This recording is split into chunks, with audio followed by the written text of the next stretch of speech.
मेरे दिल ने यही बात दिल से कही।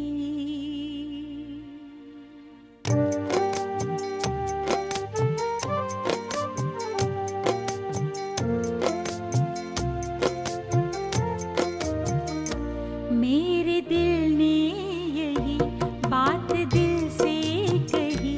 मेरे दिल ने यही बात दिल से कही। एक बाबा मेरा दूसरा ना कोई, दूसरा ना कोई। मेरे दिल ने यही बात दिल से कही।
तुझसे सब संबंध है मेरे। तुम ही शिक्षक सद्गुरु हो, मेरे सद्गुरु हो। मेरे दिल ने यही बात दिल से कही।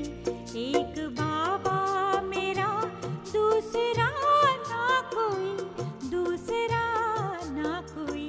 मेरे दिल ने यही बात दिल से कही।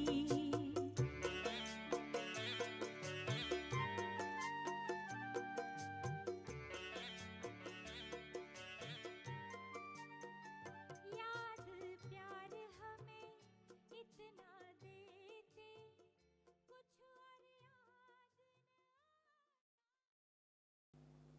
ओम शांति।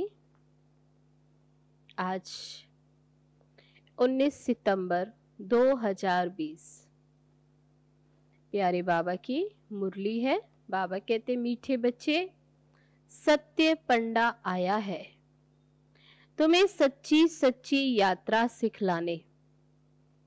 तुम्हारी यात्रा में मुख्य है पवित्रता। याद करो और पवित्र बनो।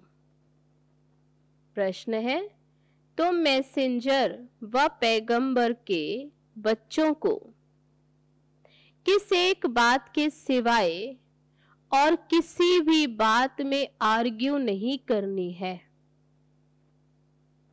उत्तर है, तुम मैसेंजर के बच्चे सबको यही मैसेज दो कि अपने को आत्मा समझो और बाप को याद करो, तो इस योग अग्नि से तुम्हारे विकर्म विनाश होंगे। यही होना रखो, बाकी और बातों में जाने से कोई फायदा नहीं। तुम्हें सिर्फ अपने को, बाबा कहते तुम्हें सिर्फ सभी को बाप का परिचय देना है। अपने को आत्मा समझो तो ठीक, बाबा कहते तुम्हारा काम क्या है? सभी को बाप का परिचय देना, जिससे वह भी आस्तिक बने। वह रचता बाप को समझ लेंगे तो रचना का सहज समझना हो जाएगा। जब वो शिव बाबा को जान जाएंगे तो फिर रचना को भी समझना सहज हो जाएगा। गीते हमारे तीर्थ न्यारे हैं, हम धरती के सितारे हैं। ओम शांति। मीठे मीठे रूहानी बच्चे जानते हैं कि हम सत्य तीर्थवासी हैं। सच्चा पंडा और हम उनके बच्चे जो हैं वह भी सच्चे तीर्थ पर जा रहे हैं। यह है झूठ खंड अथवा पतित खंड। अभी सच खंड व पावन खंड में जा रहे हैं। मनुष्य यात्रा पर जाते हैं ना, कोई कोई खास यात्राएं लगती हैं जहां पर कोई कभी जा सकते हैं। यह भी यात्रा है, इसमें जाना है तब होता। बाबा कहते ये भी यात्रा है और इसमें जाना तब होता जब सत्य पंडा खुद आए। वह आता है कल्प कल्प के संगम पर। इसमें न ठंडी न गर्मी की बात, न धक्के खाने की बात, ये तो है ही याद की यात्रा। उन यात्राओं में सन्यासी भी जाते हैं। सच्ची सच्ची यात्रा करने वाले जो होते हैं वे पवित्र रहते हैं। तुम्हारे में सभी यात्रा पर है। तुम ब्रह्मांड, बाबा कहते अभी तुम जानते हो कि अभी तुम सभी यात्रा पर हो याद की। तुम अभी ब्राह्मण हो, सच्चे सच्चे ब्रह्मा कुमार कुमारी कौन? जो कभी भी विकार में नहीं जाते। बाबा के बच्चे बने, ब्राह्मण बने, ब्रह्मा कुमार कुमारी, लेकिन बाबा कहते सच्चे कौन? जो कभी विकार में नहीं जाते। पुरुषार्थी तो जरूर है, मनसा संकल्प भले आए, मुख्य है ही विकार की बात। कोई पूछे निर्विकारी ब्राह्मण कितने हैं आपके पास, तो क्या बोलोगे? बोलो ये पूछने की बात ही नहीं, इससे कोई फायदा नहीं। इन बातों से आपका क्या पेट भरेगा? तुम यात्री बनो, तुम भी यात्रा करो। यात्रा करने वाले कितने हैं इस पूछने से कोई फायदा नहीं। ब्राह्मण तो कोई सच्चे भी हैं और कोई झूठे भी हैं। आज सच्चे कल झूठे बन जाते। पुरुषार्थी है ना, विकार में गया तो ब्राह्मण नहीं ठहरा, फिर शूद्र का शूद्र हो गया। आज प्रतिज्ञा करते और कल विकार में गिर असुर बन जाते।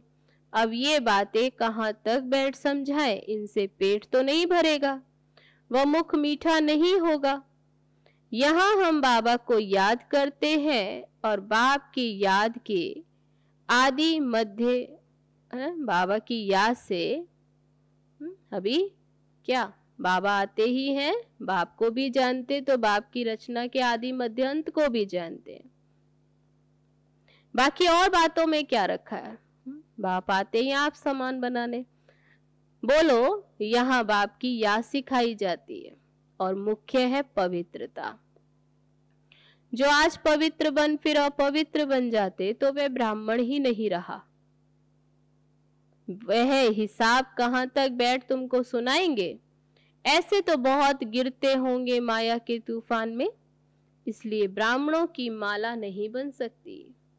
हम तो पैगंबर के बच्चे पैगाम सुनाते हैं, मैसेंजर के बच्चे मैसेज देते हैं।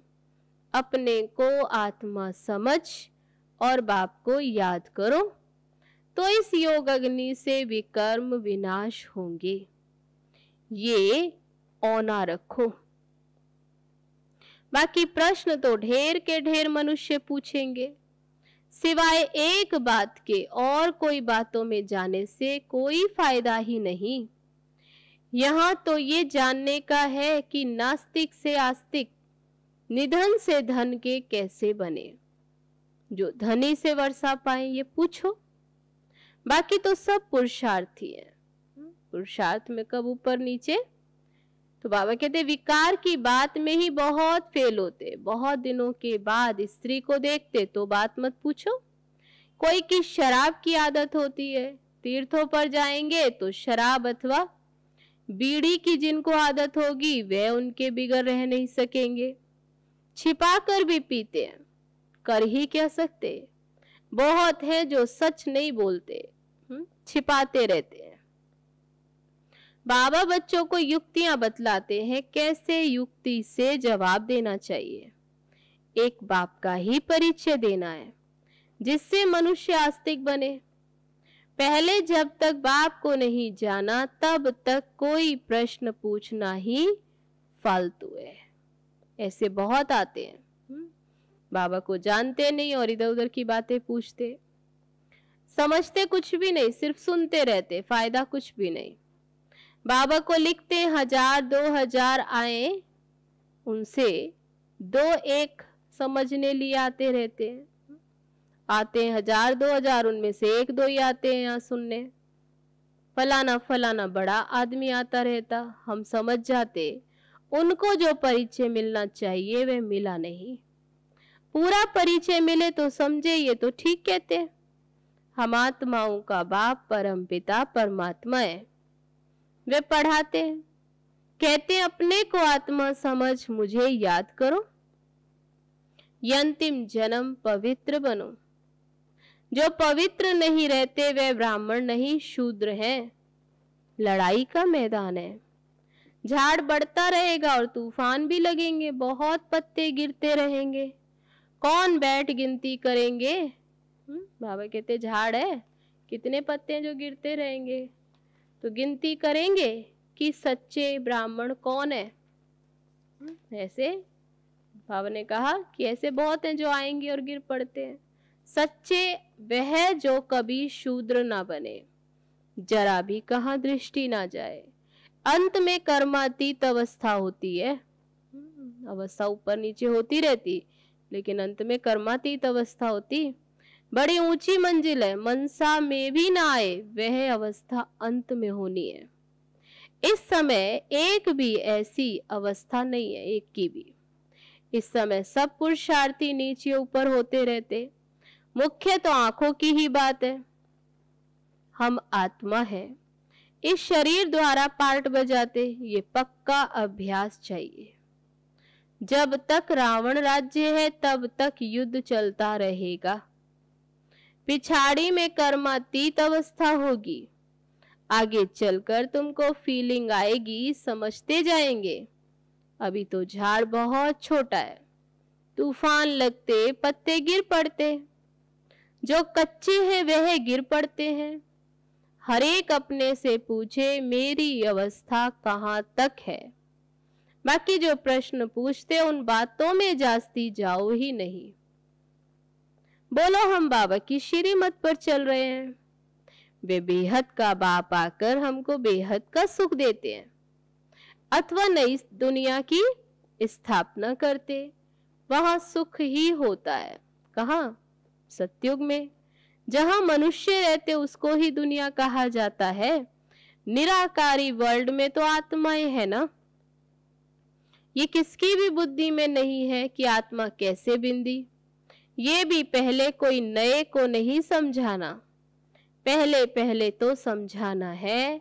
बेहद का बाप बेहद का वर्षा देते हैं। भारत पावन था, अभी पतित है। कलयुग के बाद फिर सतयुग आना है। दूसरा कोई भी समझा न सके सिवाय बीके के। ये नई रचना है, बाप पढ़ा रहे हैं। ये समझानी बुद्धि में रहनी चाहिए, कोई डिफिकल्ट बात नहीं। परंतु बाबा कहते परंतु माया भुला देती है, विकर्म करा देती है। आधा कल्प से विकर्म करने की आदत पड़ी हुई है। वे सब आसुरी आदतें मिटानी है। बाबा खुद कहते सब पुरुषार्थी है। कर्मातीत अवस्था को पाने में बहुत टाइम लगता है। ब्राह्मण कभी विकार में नहीं जाते, युद्ध के मैदान में चलते चलते हार खा लेते। इन प्रश्नों से कोई फायदा नहीं। तब बाबा कहते पहले अपने बाप को याद करो। हमको शिव बाबा ने कल्प पहले मुआफिक फरमान दिया है। क्या फरमान दिया है? कि अपने को आत्मा समझ मुझे याद करो। ये वही लड़ाई है, स्मृति में है ना, ये वही लड़ाई है। बाबा एक है, कृष्ण को बाप नहीं कहेंगे। कृष्ण का नाम डाल दिया है, रॉन्ग से राइट बनाने वाला तो बाप है। तब तो उनको ट्रुथ कहा जाता। इस समय तुम बच्चे ही सारी सृष्टि के राज को जानते हो। सतयुग में है डीटी डिनाइस्टी, रावण राज्य में फिर है आसुरी डिनाइस्टी। संगम युग क्लियर कर दिखाना है, यह है पुरुषोत्तम संगम युग। उस तरफ देवताएं और इस तरफ असुर। बाकी उन्हों की लड़ाई हुई नहीं। जैसा कहा गया, लड़ाई तो तुम ब्राह्मणों की इन विकारों से है, इनको भी लड़ाई नहीं कहेंगे। फिर सबसे बड़ा काम विकार है, ये महाशत्रु है, इन पर ही जीत पाने से तुम जगत जीत बनेंगे। इस विष पर ही अबलाएं मार खाती हैं, अनेक प्रकार के विघ्न पड़ते हैं। तब मूल बात है पवित्रता की। पुरुषार्थ करते करते तूफान आते आते तुम्हारी जीत हो जाएगी। माया थक जाएगी। कुश्ती में पहलवान जो होते हैं वे झट सामना कर लेते, उन्हों का धंधा ही ये है, अच्छी रीति लड़कर जीत पाना। पहलवान का बड़ा नाम अचार होता है, इनाम मिलता है। तुम्हारी तो ये है गुप्त बात। तुम जानते हो हम आत्माएं पवित्र थीं, अभी अपवित्र बनी है, फिर पवित्र बनना है। यही मैसेज सबको देना है। और कोई भी प्रश्न पूछे तुमको इन बातों में जाना ही नहीं है। तुम्हारा है ही रूहानी धंधा। हम आत्माओं में बाबा ने ज्ञान भरा था, बाद में प्रारब्ध पाई, ज्ञान खत्म हो गया। अब फिर बाबा ज्ञान भर रहे हैं, बाकी नशे में रहो। बोलो बाबा का मैसेज देते हैं कि बाप को याद करो तो कल्याण होगा। तुम्हारा धंधा ही ये रूहानी है। तो पहली बात बाप को जानो। बाप ही ज्ञान का सागर है, वे कोई पुस्तक थोड़ी सुनाते हैं। वो लोग तो डॉक्टर ऑफ फिलोसॉफी आदि बनते, वे किताब पढ़ते हैं। भगवान तो नॉलेजफुल है, उनको सृष्टि के आदि मध्य अंत की नॉलेज है। वे कुछ पढ़ा है क्या? नहीं, वे तो सब वेदों शास्त्रों आदि को जानते हैं। बाबा कहते मेरा पार्ट है तुमको नॉलेज समझाने का। ज्ञान और भक्ति का कंट्रास्ट और कोई बता ही ना सके। यह है ज्ञान की पढ़ाई। भक्ति को ज्ञान नहीं कहा जाता। सर्व का सद्गति दाता वे एक ही बाप है। वर्ल्ड की हिस्ट्री ज्योग्राफी रिपीट होती है। पुरानी दुनिया के बाद फिर जरूर नई दुनिया होती है। नई दुनिया को आना है। तुम बच्चे जानते हो बाबा हमको फिर से पढ़ाते हैं, कल्प पढ़ते आए हैं। बाबा कहते हैं मुझे याद करो, जोर सारा इस पर है। बाबा जानते हैं बहुत अच्छे अच्छे नामी ग्रामी बच्चे इस याद की यात्रा में बहुत कमजोर हैं, और जो नामी ग्रामी नहीं, बांधेलियां हैं, गरीब हैं, वह याद की यात्रा में बहुत रहते हैं। तो बाबा ने कहा जिन्हें बंधन है, जो बाबा कहते गरीब हैं, वो देखो याद में रहते। हर एक अपने दिल से पूछे मैं बाबा को कितना समय याद करता हूँ। बाबा कहते बच्चे जितना हो सके मुझे याद करो, क्योंकि याद से ही आत्मा में बल आएगा, याद से ही आत्मा पावन बनेगी, याद से ही बाबा की मदद का अनुभव होगा। तो बाबा कहते याद करो, अंदर में बहुत हर्षित रहो। भगवान पढ़ाते तो कितनी खुशी होनी चाहिए। बाबा कहते तुम पवित्र आत्मा थे, याद आता है। फिर शरीर धारण कर पार्ट बजाते बजाते अभी पतित बने हो, अब फिर पवित्र बनना है। वही फिर दैवी पार्ट बजाना। बाबा कहते अभी पवित्र बनेंगे, फिर वही दैवी पार्ट बजाएंगे। तुम देवता धर्म के हो ना, तुमने ही 84 जन्मों का ये चक्र लगाया। सब सूर्यवंशी भी थे, हैं? बाबा कहते सब सूर्यवंशी भी फिर 84 जन्म थोड़े लेते हैं। कोई 82, कोई 80 पीछे आते रहते, नहीं तो फट से सभी आ जाए। सवेरे उठकर बुद्धि से काम कोई ले तो समझ सके। बच्चों को ही विचार सागर मंथन करना है। शिव बाबा तो नहीं करते, वे तो कहते हैं ड्रामा अनुसार जो कुछ सुनाता हूं ऐसे ही समझो। कल पहले मौफिक जो समझाया था वही समझाया।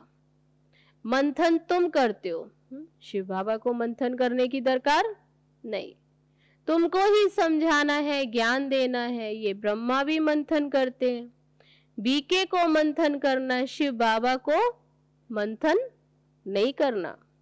मूल बात कोई से भी जास्ती टॉक नहीं करना। आर्ग्यू शास्त्रवादी आपस में बहुत करते हैं, तुमको तो आर्ग्यू नहीं करना है। बाबा कहते तुम्हें तो कोई आपस में वाद विवाद आदि नहीं, तुमको सिर्फ पैगाम देना है। पहले सिर्फ मुख्य एक ही बात पर समझाओ और लिखाओ। पहले पहले ये शब्द रखो कि कौन पढ़ाते हैं, सो लिखो पढ़ाने वाला कौन। ये बात तुम पिछाड़ी में ले जाते हो, इसलिए संशय पड़ता है। निश्चय बुद्धि ना होने कारण फिर समझते नहीं, सिर्फ कह देते हाँ बात तो ठीक है। पहले पहले मुख्य बात ही ये है, रचता बाप को समझो, फिर रचना का राज समझना। मुख्य बात गीता का भगवान कौन, तुम्हारी विजय भी इनमें होनी है। पहले पहले कौन सा धर्म स्थापन हुआ, पुरानी दुनिया को नई दुनिया कौन बनाते, बाप ही आकर आत्माओं को नया ज्ञान सुनाते हैं। क्योंकि और कहाँ भी शास्त्रों आदि में तो ये बातें हैं नहीं, तो बाप ही आकर ये नया ज्ञान सुनाते जिससे नई दुनिया स्थापन होती है। तुमको बाप और रचना की पहचान मिलती है। तो पहले पहले तो अलफ पर पक्का कराओ तो बेबादशाही है ही। बाबा से ही वर्षा मिलता है, बाबा को जाना और वर्षा का हकदार बना। बच्चा जन्म लेता है, माँ बाप को देखा और बस पक्का हो जाएगा। माँ बाप के सिवाय कोई के पास जाएगा भी नहीं, क्योंकि माँ से दूध मिलता है, ये भी ज्ञान का दूध मिलता है। मात पिता है ना, ये बड़ी महीन बातें हैं, जल्दी कोई समझ न सके। अच्छा मीठे मीठे सिकी लदे बच्चों प्रति मात पिता बाप दादा का याद प्यार और गुड मॉर्निंग। रूहानी बाप की रूहानी बच्चों को नमस्ते। हम रूहानी बच्चों की रूहानी बाप दादा को नमस्ते नमस्ते। ओम शांति। अब है धारणा के लिए मुख्य सार। पहली पॉइंट, सच्चा सच्चा पवित्र ब्राह्मण बनना है। कभी शूद्र बनने का मनसा में भी ख्याल ना आए, जरा भी दृष्टि ना जाए, ऐसी अवस्था बनानी है। दूसरी पॉइंट, बाबा जो पढ़ा रहे हैं वह समझानी बुद्धि में रखनी है।